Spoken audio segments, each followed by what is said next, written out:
Buenos días, mi nombre es Luis Pinto, soy residente del segundo año del posgrado de gastroenterología de Dr. José Vicente Arena y el día de hoy, continuando con las sesiones académicas, estaremos hablando acerca de colangitis.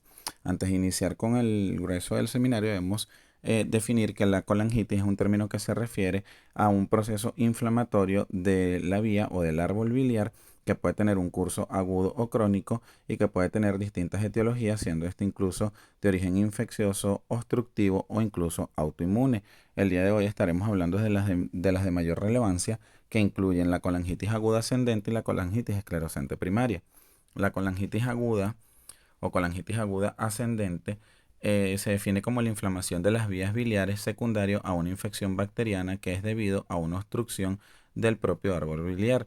Esta es una entidad que tiene repercusión sistémica, por lo que es importante realizar un diagnóstico precoz e iniciar el tratamiento en forma oportuna para evitar las complicaciones propias de la enfermedad. Esta patología fue descrita por primera vez por Charcot en 1877, que la denominó fiebre hepática. En cuanto a la epidemiología, tenemos que la incidencia anual de colangitis a nivel mundial es desconocida. Sin embargo, la incidencia de colangitis posterior a CPRE tiene una incidencia entre 0.7 a 5.4% anualmente. La edad promedio de presentación es entre los 50 y los 60 años, no tiene predilección por sexo y la mortalidad actual es de 3 a 10%, mortalidad que ha disminuido en forma significativa desde los años 80, en donde era aproximadamente entre 50 y 60%, y esto es debido al advenimiento de las nuevas técnicas terapéuticas endoscópicas.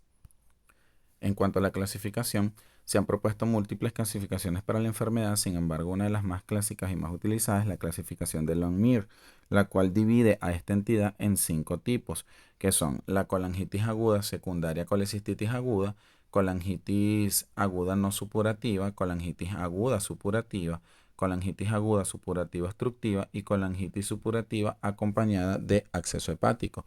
Sin embargo, en la actualidad se ha planteado que estos no son subtipos, sino que son los diferentes estadios de una misma patología en relación a su evolución en el tiempo. En cuanto a la etiología, hay que tomar en consideración que la colangitis es una patología ocasionada por la obstrucción de la vía biliar en forma parcial o completa, lo cual favorece la translocación y el sobrecrecimiento bacteriano a nivel de la vía biliar. Las causas de obstrucción las podemos agrupar en distintos grupos. Tenemos primero las litiasis biliares. Dentro de este grupo están las siguientes causas. La coledocolitiasis es la principal causa y corresponde del 30 al 70% de los casos de colangitis aguda, la colelitiasis, los litos intrahepáticos y el síndrome de Mirixi. Luego tenemos las estenosis malignas de la vía biliar, que corresponden del 10 al 50% de los casos y están representadas fundamentalmente por los tumores de páncreas, tumores papilares y ampulares, colangiocarcinomas, tumores duodenales y con menor frecuencia la compresión extrínseca por tumores malignos, ya sean primarios o metastásicos del hilo hepático.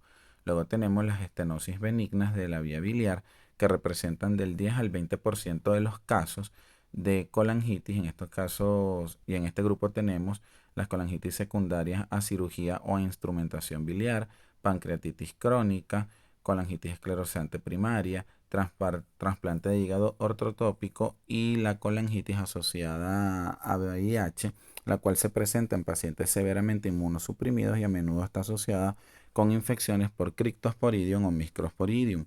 Luego tenemos las colangitis secundarias a intervenciones biliares no quirúrgicas, en donde destaca la colangitis post-CPRE o esfinterotomía, dado que estos procedimientos alteran la barrera anatómica representada por el esfínter de Oddi. Puede ser también por migración o obstrucción de un stem biliar y en forma menos frecuente por la colangiografía transhepática percutánea.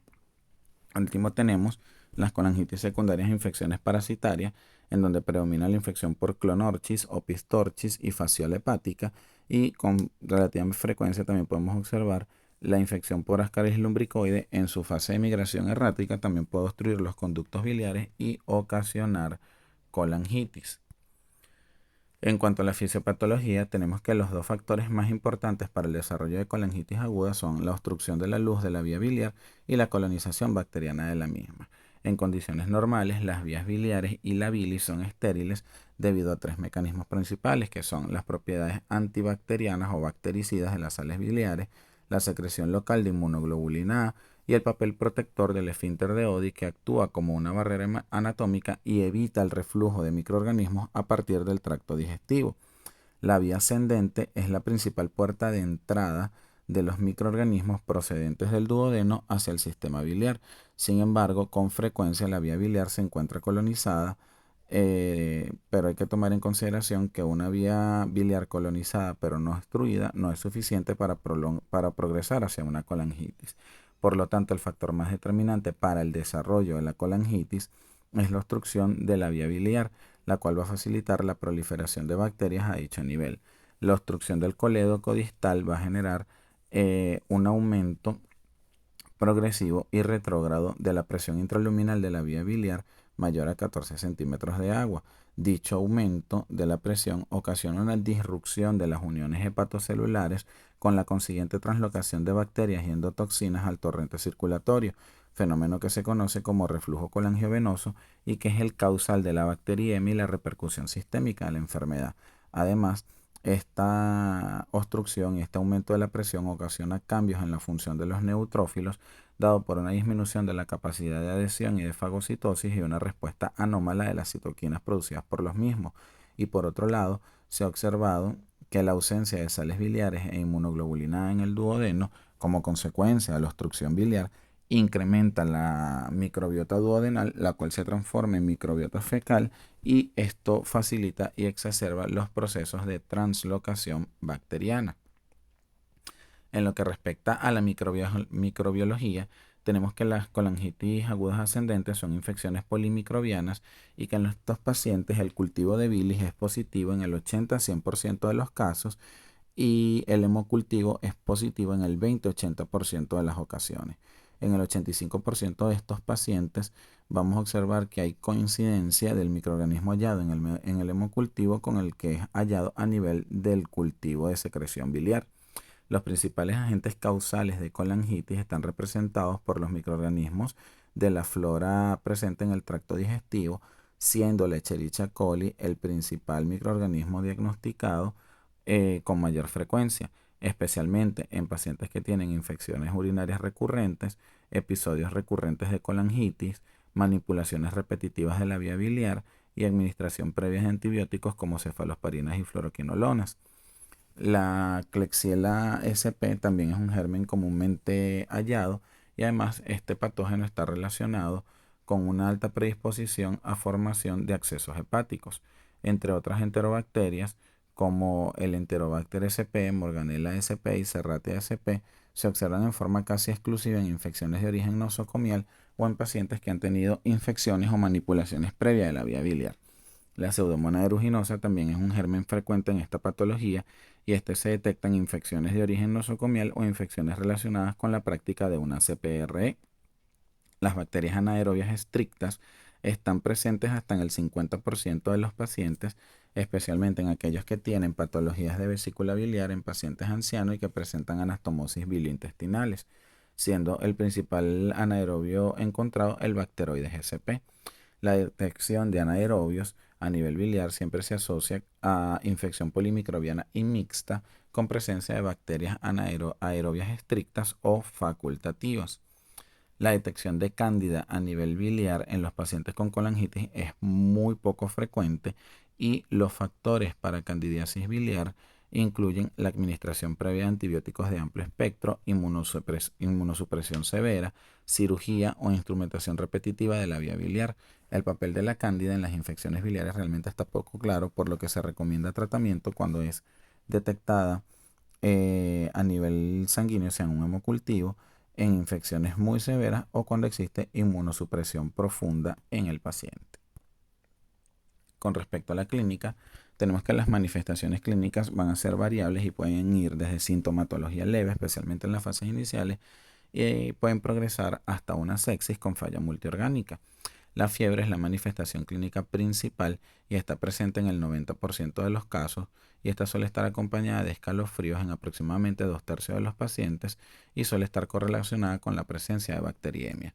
La ictericia está presente en al menos el 60% de los pacientes y el dolor en hipocondrio derecho por lo menos en el 70% de los casos. La presencia de estos tres síntomas en forma conjunta se denomina tríada de Charcot y esta está presente en al menos la mitad de los pacientes con colangitis. Aproximadamente un 30% de los enfermos va a presentar hipotensión y entre un 10 a 20% presenta letargia o confusión mental. La asociación de inestabilidad hemodinámica, alteraciones del nivel de conciencia y tríada de Charcot se conoce como pentada de Reynolds y esta es indicativo de una colangitis grave y está presente entre el 3 al 15% de los pacientes. En los ancianos, las manifestaciones son menos expresivas y a veces pueden cursar solamente con febrícula y deterioro del estado general. Es importante conocer los grados de severidad, dado que esto va a tener implicaciones pronósticas. Actualmente se utiliza la clasificación de Tokio para dividir la colangitis en 3 grados de acuerdo a su gravedad, basándose en datos clínicos de laboratorio en la respuesta inicial al tratamiento médico. Tenemos entonces el grado 1, que es la colangitis aguda leve, en donde hay una colangitis aguda sin signos de disfunción orgánica que tienen una adecuada respuesta al tratamiento antibiótico inicial. El grado 2 corresponde a la colangitis aguda moderada. En este caso hay una colangitis aguda sin signos de disfunción orgánica, pero en donde no hay respuesta al tratamiento antibiótico inicial. Y el grado 3 es la colangitis aguda grave, y en este caso hay colangitis aguda con signos de disfunción orgánica definida por la presencia de al menos uno de los siguientes criterios: hipotensión persistente o shock que requiere uso de drogas vasoactivas, alteraciones del nivel de conciencia, índice de PaO2-FiO2 menor a 300, creatinina mayor a 2 miligramos decilitro o oliguria, tiempo de protrombina mayor a 1.5 y trombocitopenia menor a 100.000. En cuanto al diagnóstico, también tenemos los criterios de Tokio establecidos en el año 2007 y esta va a ser el diagnóstico en 4 puntos importantes. El primero es la historia de enfermedad biliar, dado que el 50% de estos pacientes van a presentar antecedentes de colelitiasis, coledocolitiasis, cirugía e instrumentación previa de la vía biliar, colocación de prótesis biliares o incluso episodios de colangitis previa. El segundo punto a tomar en cuenta es la presencia de manifestaciones compatibles con la enfermedad que incluyen fiebre o escalofríos, ictericia y dolor en hipocondrio derecho. Alteraciones a nivel de laboratorio en donde haya evidencia de respuesta inflamatoria y alteraciones en las pruebas de funcionalismo hepático. Y por último, las técnicas de imagen en donde haya presencia de una obstrucción biliar o se logre evidenciar una posible etiología, ya sea la presencia de una estenosis, litiasis o prótesis coledocianas. Vamos a establecer la sospecha diagnóstica cuando hay al menos dos de los criterios clínicos y el diagnóstico definitivo se puede establecer de dos maneras. Uno es si está presente la tríada de Charcot completa y dos, si hay presencia de al menos dos criterios clínicos, los dos criterios de laboratorio y las alteraciones en las técnicas de imagen. En cuanto a las alteraciones del laboratorio, tenemos que este se caracteriza por la presencia de leucocitosis con desviación a la izquierda. Sin embargo, una pequeña proporción de pacientes puede presentar leucopenia con desviación a la izquierda y esto se observa en pacientes que están críticamente enfermos con una sepsis avanzada. Hay alteración de los reactantes de fase aguda y observamos que hay una elevación significativa de los niveles de proteína C reactiva y velocidad de sedimentación globular. Alteración del perfil colestásico dado principalmente por elevación de fosfatasa alcalina y gamma-glutamiltransferasa que están elevadas en el 90% de los pacientes, hiperbilirrubinemia expensas de la directa en el 70 a 90% de los casos. Hay una discreta elevación de las transaminasas, sin embargo estas pueden alcanzar valores muy significativos en pacientes que presentan incrementos muy bruscos en la presión intrabiliar. Y puede haber también elevación de los niveles de amilasa sérica en el 30% de los pacientes. Y en este caso es indicativo que el origen de la colangitis es por una coledocolitiasis. Continuando entonces con el diagnóstico, tenemos ahora las técnicas de imagen, recordando que estas nos van a permitir determinar la presencia de la obstrucción biliar y definir una posible etiología. Las técnicas utilizadas incluyen ecografía abdominal, TAC de abdomen con doble contraste, colangioresonancia y la colangiopancreatografía retrógrada endoscópica. La ecografía abdominal, debido a su bajo costo, su técnica sencilla y la ausencia de efectos adversos, es la técnica de elección para la exploración y diagnóstico inicial. Esta tiene una alta sensibilidad para diagnosticar litiasis vesicular. Sin embargo, esta sensibilidad disminuye cuando se trata de detectar coledocolitiasis. Es una técnica altamente eficaz para detectar la presencia de obstrucción biliar con una tasa de éxito de 96%. Entre los hallazgos ecográficos sugestivos de colangitis tenemos la presencia de dilatación, estenosis y engrosamiento de la pared de los conductos biliares, la presencia de material hiperecogénico intraluminal o engrosamientos en la pared de la vesícula biliar. La TAC de abdomen es superior a la ecografía para detectar la presencia de obstrucción biliar, especialmente cuando es secundaria a un tumor pancreático. Sin embargo, con relativa frecuencia no permite detectar la colelitiasis y tiene menor sensibilidad que la ecografía para detectar cálculos o litos de vesícula biliar. La tomografía tiene una fiabilidad superior para la detección de accesos hepáticos, pero no permite diferenciar entre estenosis benignas y malignas de la vía biliar. Los hallazgos de colangitis a nivel tomográfico incluyen la dilatación de los conductos intra o extrahepáticos dependiendo del nivel de obstrucción, hiperdensidad intraductal por presencia de pus, engrosamiento de la pared del árbol biliar y pueden haber evaginaciones fusiformes en la misma y a veces observamos realce heterogéneo del parénquima peribiliar. La colangioresonancia es superior a la ecografía y a la tomografía para detectar litiasis coledociana y vesicular y para demostrar tanto la causa como la localización de la obstrucción de las vías biliares en los pacientes con colangitis. Y esta va a tener sensibilidad y especificidad diagnóstica del 95%. Esta permite aparte diferenciar entre estenosis benignas y malignas de la vía biliar. Los hallazgos propios en la colangioresonancia incluyen dilatación intra o extraductal, que puede ser central, difusa o segmentaria, asociada a una obstrucción o amputación abrupta del conducto biliar. Hay engrosamiento de las paredes del árbol biliar o de la vesícula biliar, hipointensidad de los conductos biliares por presencia de pus, edema periportal y puede haber presencia de litos que se van a observar hipointensos en las señales T2. Por último, tenemos entonces la CPRE, que es el procedimiento más sensible tanto para el diagnóstico de obstrucción de la vía biliar como de coledocolitiasis, con una tasa de éxito de aproximadamente 98%, y esta permite diferenciar entre estenosis benignas y malignas en la mayoría de los casos. Sin embargo, como es un procedimiento invasivo con múltiples complicaciones asociadas en donde predomina la colangitis, pancreatitis, perforación y hemorragia de la vía biliar, no se utiliza en forma regular como técnica diagnóstica y se reserva como un procedimiento terapéutico en aquellos casos ya diagnosticados por otras técnicas de imagen o en donde la sospecha de obstrucción sea bastante elevada. En esta diapositiva tenemos entonces tres imágenes de algunos de los métodos utilizados para el diagnóstico de colangitis aguda. Podemos observar realmente a nivel ecográfico realmente sin, la presencia de una vesícula biliar dilatada, aumentada de tamaño, con engrosamiento de sus paredes. En la imagen tomográfica observamos que hay una significativa dilatación no solamente de los conductos biliares, sino también de la vesícula biliar, con engrosamiento también de las paredes. Y en la imagen inferior observamos una imagen de colangioresonancia, pudiendo observar en forma llamativa que hay una importante dilatación del conducto biliar con una amputación abrupta del mismo en su porción distal y una dilatación significativa también de la vesícula biliar con engrosamiento de sus paredes. ¿Ok? En cuanto al tratamiento, tenemos que en estos pacientes se debe realizar un diagnóstico rápido e instaurar una terapéutica adecuada para mejorar el pronóstico de la colangitis. Los pacientes que tienen cuadros clínicos leves y moderados con estabilidad hemodinámica pueden ser tratados médicamente con antibióticos y medidas de soporte. Sin embargo, los pacientes con síntomas graves o con enfermedad progresiva se les debe realizar el drenaje de la vía biliar en forma urgente asociado al tratamiento médico.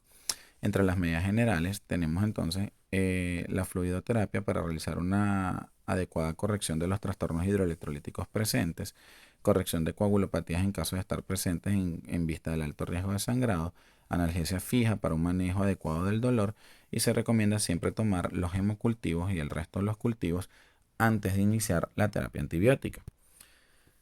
El tratamiento antibiótico es parte fundamental de la colangitis y este se debe iniciar en forma precoz aun cuando no ha habido la confirmación definitiva mediante los cultivos de la enfermedad, esto con el objetivo de controlar tempranamente la bacteriemia y evitar la progresión a sepsis. La elección del tratamiento empírico se debe basar en diversos factores, entre los cuales tenemos la gravedad del cuadro clínico, la actividad antimicrobiana de los fármacos frente a las bacterias causantes de la enfermedad, factores propios del huésped como función renal o hepática, patrones locales de sensibilidad y resistencia, la utilización previa de antibióticos, el origen de la infección, ya sea origen comunitario u hospitalario, y las manipulaciones previas o cirugía de la vía biliar. Está bien demostrado que los antibióticos alcanzan el sistema biliar después de 24 horas posterior a su drenaje efectivo. Por eso se recomienda iniciarlo en forma precoz. En las actualizaciones de la ICSA se recomienda realmente que la terapia antibiótica sea elegida en base a la gravedad del cuadro clínico inicial. Tenemos entonces que la ICSA recomienda que en las formas no graves de adquisición comunitaria se deben utilizar antibióticos que tengan un espectro de actividad moderado, en donde está incluida la piperacilina tazobactam en dosis de 4.5 gramos cada 6 horas, tomando también en consideración que este fármaco tiene una amplia excreción biliar, amoxicilina ácido clavulánico en dosis de 875 miligramos a 1 gramo cada 8 o 12 horas, o el uso combinado de cefalosporinas de primera o segunda generación más metronidazol en dosis de 750 miligramos cada 8 horas. En pacientes con formas graves o enfermedad progresiva o de origen no nosocomial, se deben incluir fármacos que tengan o antibióticos que tengan un amplio espectro, siendo incluso de elección los carbapenémicos como imipenem en dosis de 500 miligramos cada 6 horas, meropenem 1 gramo cada 8 horas o incluso doripenem 500 miligramos cada 8 horas, tomando en consideración que el doripenem tiene el mismo grado de efectividad que el imipenem y el meropenem. También podemos combinar cefalosporinas de mayor espectro como ceftriaxona y cefotaxima en dosis de 1 gramo cada 12 horas, cefepime en dosis de 1 o 2 gramos cada 8 horas, más metronidazol en la dosis mencionada. En las formas no graves el tratamiento se mantiene durante 5 a 7 días y en las formas graves durante 10 a 14 días. Una vez que obtengamos una respuesta clínica adecuada, podemos hacer una rotación de tratamiento a vía oral para hasta terminar el ciclo de tratamiento. En la mayoría de las ocasiones, cuando se realiza terapéutica endoscópica, se recomienda prolongar el tratamiento antibiótico al menos por una semana posterior a la realización del drenaje biliar. El tratamiento antibiótico empírico se va a modificar en función de los resultados del cultivo y en base a los patrones de sensibilidad. Sin embargo, se recomienda que en los pacientes de edad avanzada que tienen formas graves de la enfermedad, que tienen antecedentes de manipulación de la vía biliar o son portadores de una prótesis biliar, es necesario mantener la cobertura antianaerobia a pesar de que estos no estén reportados en los cultivos iniciales. Para finalizar con el tratamiento, hablaremos entonces del drenaje de la vía biliar. La descompresión de la vía biliar es esencial para los pacientes con colangitis. Esta descompresión se puede realizar mediante 3 procedimientos: por vía endoscópica, mediante acceso transhepático percutáneo o por cirugía biliar. La descompresión de la vía biliar puede demorarse hasta 48 a 72 horas en pacientes con cuadros leves a moderados que tienen una adecuada respuesta al tratamiento inicial, pero en aquellos pacientes con enfermedad progresiva o con colangitis grave se recomienda realizar en forma urgente el drenaje de la vía biliar. ¿Ok? El drenaje biliar endoscópico se realiza a través de una CPRE y es el procedimiento de elección para la terapéutica de la colangitis aguda. El resto de las modalidades terapéuticas se consideran realmente alternativas cuando la terapia endoscópica es técnicamente imposible o cuando ésta no realiza un drenaje biliar adecuado. Las ventajas de la CPRE sobre las otras técnicas incluyen que nos permite detallar con mayor definición la anatomía de la vía biliar, identifica la presencia de patologías simultáneas como estenosis biliar, neoplasias de la vía biliar o quistes coledocianos. Nos permite tomar muestras de bilis para análisis microbiológico o muestras de tejidos para estudios histológicos, y la de mayor relevancia es que nos permite instaurar una terapéutica eficaz y definitiva. Las opciones terapéuticas para el drenaje biliar endoscópico incluyen la realización de esfinterotomía, la colocación de una prótesis en el esfínter de drenaje o la colocación o instauración de un catéter nasobiliar. La esfinterotomía, que consiste realmente en seccionar el esfínter de Oddi para lograr la descompresión y drenaje del contenido biliar, es la técnica de elección y en los pacientes en estado muy críticos o con coagulopatías en donde hay alto riesgo de sangrado, se considera entonces la posibilidad de utilizar las otras técnicas alternativas. Las complicaciones de la CPRE ocurren en un 5 a 10% de los pacientes y las de mayor relevancia suelen ser, o las de mayor frecuencia suelen ser la pancreatitis, la hemorragia de la vía biliar, impactación de la litiasis y perforación e incluso colangitis. Luego tenemos el drenaje biliar transhepático percutáneo, que consiste en la colocación de un catéter guiado por ultrasonido o por fluoroscopia en el interior de un conducto biliar intrahepático o en el colédoco y situar su extremo distal en la luz duodenal. Esta técnica tiene una tasa de éxito de 90% para lograr la desobstrucción del árbol biliar, especialmente si éste se encuentra dilatado. Sin embargo, las complicaciones y la mortalidad asociada a esta técnica son superiores a las observadas en las técnicas endoscópicas, por lo que su indicación está reservada a pacientes en donde no es posible realizar la CPRE, ya sea por alteraciones anatómicas, por cirugía previa de derivación gástrica o por fracaso de la técnica endoscópica. Las complicaciones más importantes del drenaje percutáneo incluyen hemobilia, hemorragia intraabdominal, pancreatitis, sepsis, neumotórax o hidrotórax.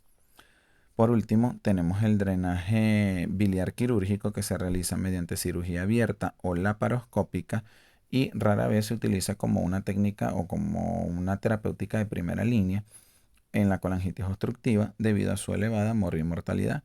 En este tipo de cirugía se realiza una coledocotomía y se inserta un tubo en T para realizar el drenaje y descompresión de la vía biliar.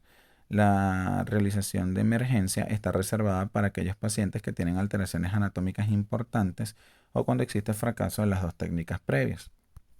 Acá tenemos entonces un flujograma que resume entonces cómo debe ser el manejo de la colangitis aguda. Entonces, una vez establecido el diagnóstico, vamos a iniciar la antibiótico-terapia empírica y los cuidados o terapias de soporte y valorar al paciente en las próximas 12 a 24 horas. Si hay estabilización clínica, podemos entonces realizar el drenaje biliar endoscópico en las primeras 72 horas y, de ser exitoso, se puede considerar o no la realización de una cirugía electiva si es necesaria. En caso en que no haya mejoría clínica o haya progresión de la misma, se debe realizar drenaje biliar urgente en menos de 24 horas. Si hay fracaso del mismo, se debe considerar realizar una nueva CPRE o un drenaje percutáneo y, de ser inefectivos, pues realizar cirugía electiva. Ahora, cuando el drenaje resulta exitoso, podemos considerar la posibilidad de realizar o no cirugía electiva si es necesaria. En cuanto al pronóstico, tenemos que este es variable. Sin embargo, hay que tomar en consideración que la mortalidad de este cuadro clínico ha disminuido desde las décadas de los 80 debido al advenimiento de las técnicas endoscópicas. Entre los factores de mal pronóstico asociados a colangitis aguda tenemos edad avanzada, obstrucción completa de la vía biliar, alteración del nivel de conciencia, falla renal, leucocitosis mayor a 20.000, trombocitopenia, coagulopatía, especialmente si hay presencia de C y D, hiperbilirrubinemia, especialmente con niveles mayores a 4 miligramos de decilitro, hipoalbuminemia, bacteriemia, presencia de acceso hepático y presencia de enfermedad maligna. Hablaremos ahora de la colangitis esclerosante primaria. Esta es una enfermedad colestásica crónica que se caracteriza por inflamación y fibrosis de la vía biliar intrahepática y extrahepática. En la mayoría de los pacientes se produce una obliteración irregular de los conductos biliares que puede progresar hacia la cirrosis biliar y sus complicaciones, y frecuentemente está asociada a enfermedad inflamatoria intestinal, especialmente a colitis ulcerativa. El término primario se utiliza para distinguirlo de otras enfermedades de otras enfermedades colestásicas que también ocasionan alteraciones colangiográficas similares, como son las colangitis bacterianas en pacientes con estenosis de las vías biliares o coledocolitiasis, las lesiones isquémicas de las vías biliares e incluso la colangiopatía infecciosa asociada a VIH. En cuanto a la epidemiología, esta tiene una incidencia de 0.9 casos por cada 100.000 personas al año, con una prevalencia de 13.6 casos por 100.000 habitantes. Es más frecuente en hombres, predomina en los países escandinavos y se observa con mayor frecuencia después de la década de los 40. En cuanto a la fisiopatología, tenemos que esta realmente es desconocida, pero se han detectado una serie de factores genéticos adquiridos que tienen un papel importante en la etiopatogenia de la enfermedad. Entonces tenemos que la enfermedad, que en un huésped inmunogenéticamente susceptible se induce la secreción de factor de necrosis tumoral alfa debido a una respuesta o como respuesta a la presencia de los productos en la pared de las bacterias ubicadas a nivel portoentérico y por activación del endotelio biliar, lo cual conlleva a la expresión de quimiosinas y citoquinas en el epitelio biliar por la presentación antigénica. Debido a esto hay quimioatracción y activación de los neutrófilos, monocitos y linfocitos T y B que posteriormente inician la secreción de citoquinas, lo que conlleva al proceso inflamatorio. Cuando este proceso inflamatorio se instaura en el tiempo, hay activación de los fibroblastos, lo cual va a conllevar a fibrosis periductular, atrofia isquémica del endotelio y obliteración fibrosante de las vías biliares, iniciando entonces la obstrucción progresiva de los conductos y colestasis, lo cual va a progresar posteriormente a una hepatitis fibroductular de interfase con fibrosis portal progresiva, y esto aumenta el grado de obstrucción, conllevando finalmente a cirrosis biliar y a largo plazo a colangiocarcinoma. En cuanto a la clínica, tenemos que esta enfermedad suele presentarse en individuos de sexo masculino alrededor de los 40 años, que además tienen el antecedente de una colitis ulcerativa y generalmente transcurren aproximadamente de 4 a 5 años desde la primera alteración bioquímica hasta que se confirma el diagnóstico. Las manifestaciones clínicas son muy variables y una gran parte de los pacientes van a permanecer asintomáticos durante el curso de la enfermedad, y el diagnóstico se realiza como un hallazgo incidental ante la presencia de una fosfatasa alcalina persistentemente elevada en el contexto de un paciente con enfermedad inflamatoria intestinal. Otros pacientes van a tener síntomas inespecíficos e intermitentes relativamente notorios de una hepatopatía crónica, en donde pueden resaltar los signos de colestasis, especialmente el prurito, que es muy frecuente en los estadios iniciales, a diferencia de la ictericia, que se suele observar principalmente ya en los estadios avanzados de la enfermedad. Algunos pacientes van a diagnosticarse cuando ya presentan manifestaciones propias de hipertensión portal, como ascitis refractaria, hemorragia digestiva por varices esofágicas o incluso encefalopatía.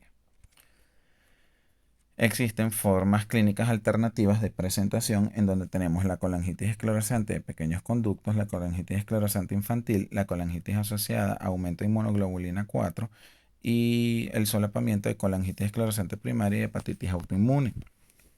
La colangitis esclerosante de pequeños conductos es una forma que afecta exclusivamente a los conductos intrahepáticos y representa el 5% de los casos. Tiene una clínica similar a la forma clásica, sin embargo tiene un curso más benigno con mejor supervivencia y tiene menos riesgo de desarrollar colangiocarcinoma.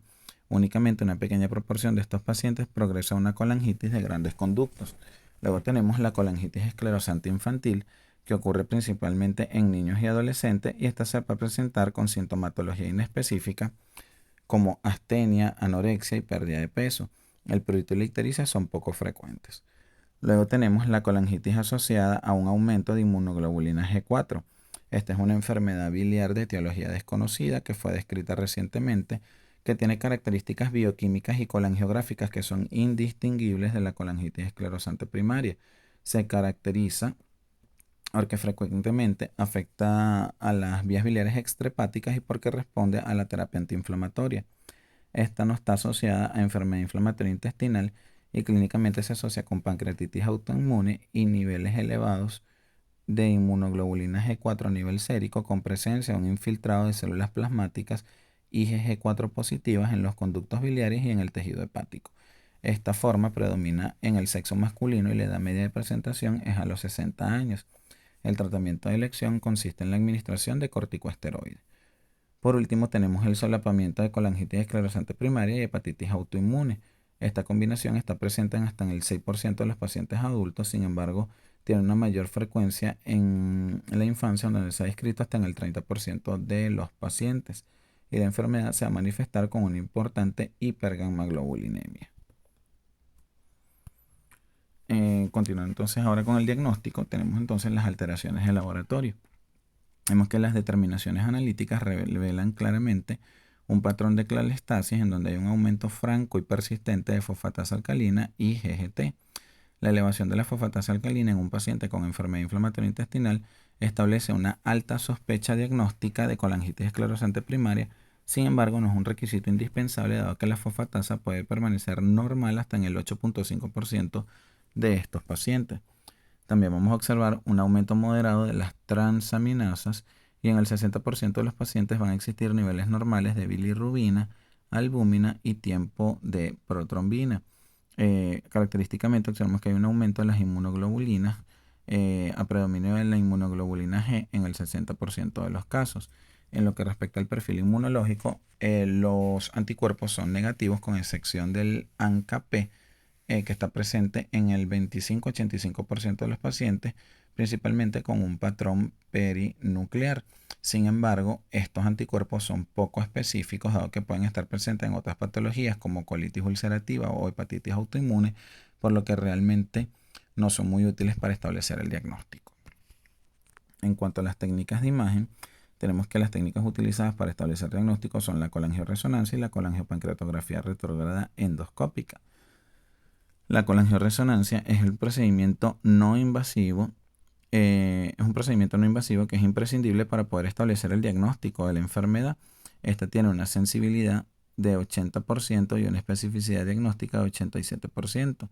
El método colangiográfico más preciso para el diagnóstico de colangitis esclerosante primaria es la CPRE. Sin embargo, esta es una exploración invasiva asociada a una alta tasa de complicaciones, por lo que en la actualidad se considera que la colangioresonancia es la técnica inicial de elección y que se reserva a la CPRE cuando se requiera de una actuación terapéutica. La exactitud diagnóstica de la CPRE y la colangioresonancia es similar, y con la colangioresonancia se obtiene una mejor imagen de la zona proximal preestenótica. Los hallazgos a nivel colangiográfico que son característicos de colangitis incluyen la presencia de múltiples zonas de estenosis difusas con dilataciones oculares que confieren un aspecto arrosariado a los conductos biliares intra y extrahepáticos. En la mayoría de los casos hay afectación intra y extrahepática, pero vamos a observar que en el 25% de los pacientes hay afectación única de los conductos intrahepáticos y en el 5% hay afectación solamente de las vías extrahepáticas. Se ha descrito en aproximadamente el 15% de los pacientes afectación del cístico y de la vesícula biliar, y con menor frecuencia puede haber afectación de los conductos pancreáticos. Acá tenemos entonces imágenes de CPR donde podemos observar el aspecto rosariado de la vía biliar con múltiples zonas de estenosis y dilatación en forma progresiva. Y acá tenemos entonces imágenes de colangioresonancia donde también podemos señalar, de hecho, con las flechas de color amarillo, la presencia de estenosis y dilatación en forma difusa de la vía biliar. Por último, tenemos los estudios de anatomía patológica. La biopsia hepática es una prueba adicional para el diagnóstico que puede apoyar los hallazgos a nivel colangiográfico y que tiene una especial utilidad cuando la enfermedad afecta principalmente a los conductos biliares intrahepáticos. De hecho, las guías actuales proponen que la biopsia solamente debe indicarse en aquellos pacientes que no tienen evidencia colangiográfica de lesión en las grandes vías biliares o cuando se sospecha de un síndrome de solapamiento con hepatitis autoinmune. Y también es útil para conocer el estadio de la enfermedad. Los dos hallazgos histológicos característicos para colangitis esclerosante primaria son la fibrosis concéntrica alrededor de los conductos biliares, que ocasiona obliteración progresiva y sustitución de los conductos por tejido conectivo, y la afectación de las grandes vías biliares, tanto intra como extrahepáticas, con estenosis y dilataciones oculares. También podemos observar características poco específicas como depósitos de pigmento biliar en los hepatocitos, edema e infiltración portal por leucocitos polimorfonucleares asociados a proliferación de los ductos biliares, y esto podemos observar también en los casos de colestasis extrahepática. Por último, hay que tomar también en consideración que las lesiones histológicas de la colangitis se clasifican en 4 estadios. El estadio 1 se caracteriza porque hay un aumento del tejido conectivo o del tejido fibroso en el espacio portal. En el estadio 2 hay un aumento del tejido conectivo en la zona periportal con cambios inflamatorios mínimos. En el estadio 3 hay formación de tabiques o septos fibrosos en el parénquima hepático. Y en el estadio 4 hay cirrosis hepática de origen biliar. Vemos ahora el pronóstico. Hay que tomar en consideración que la colangitis esclerosante primaria tiene un curso progresivo, aunque con frecuencia tiene periodos muy prolongados en forma asintomática. La supervivencia promedio de la forma clásica va de 10 a 15 años luego del diagnóstico. Las formas asintomáticas tienen obviamente un mejor pronóstico. Sin embargo, estas también tienen un curso progresivo y a largo plazo pueden aparecer síntomas de colestasis crónicas como prurito, ictericia o molestias abdominales o manifestaciones propias de hipertensión portal como esplenomegalia, ascitis y varices esofágicas. En estos pacientes sintomáticos la supervivencia disminuye de 7 a 9 años. Entre los factores asociados a mal pronóstico tenemos edad avanzada, elevación de los niveles de bilirrubina y transaminasas, hipoalbuminemia, hemorragia varicial, estadio histológico avanzado y la existencia de enfermedad inflamatoria intestinal. Entre el 8 al 18% de los pacientes con colangitis esclerosante primaria va a desarrollar colangiocarcinoma a largo plazo y esta está asociada a muy mal pronóstico con una supervivencia media inferior a un año. Por último, tenemos entonces el tratamiento. El tratamiento de elección consiste en la administración de ácido ursodesoxicólico en una dosis de 20 miligramos por kilogramo peso día. A esta dosis elevada, el tratamiento mejora las alteraciones analíticas y colangiográficas, retrasa la progresión de la fibrosis, mejora el proceso inflamatorio y alarga la supervivencia. Podemos realizar dilatación con balón o la colocación de una prótesis biliar, especialmente cuando hay una estenosis biliar única o predominante. Se puede realizar por vía endoscópica o percutánea. Sin embargo, la mayoría de las guías recomiendan la vía percutánea para disminuir la incidencia de los episodios de colangitis ascendente. Se debe realizar profilaxis antibiótica para evitar los episodios de colangitis bacteriana recurrente, por lo que se recomienda la administración de antibióticos en forma cíclica durante periodos de 3 a 4 semanas, siendo la elección ciprofloxacina, norfloxacina, trimethoprim-sulfametoxazol o incluso ampicilina. El trasplante hepático es la última opción terapéutica y está indicado en pacientes que tienen bilirrubina sérica mayor a 6 miligramos de decilitros durante más de 6 meses, manifestaciones secundarias de hipertensión portal como ascitis refractaria, hemorragia varicial y encefalopatía, episodios recurrentes de colangitis bacteriana y prurito refractario a tratamiento médico convencional. La supervivencia después del trasplante es de 80-90% en el primer año y de 60-80% a los 5 años. Sin embargo, en la actualidad es bien conocido o está bien documentada la recurrencia de la enfermedad primaria a nivel hepático posterior al trasplante, con una incidencia de 5 a 20% en el primer año después de la intervención. Muchas gracias. Acá tenemos la bibliografía utilizada.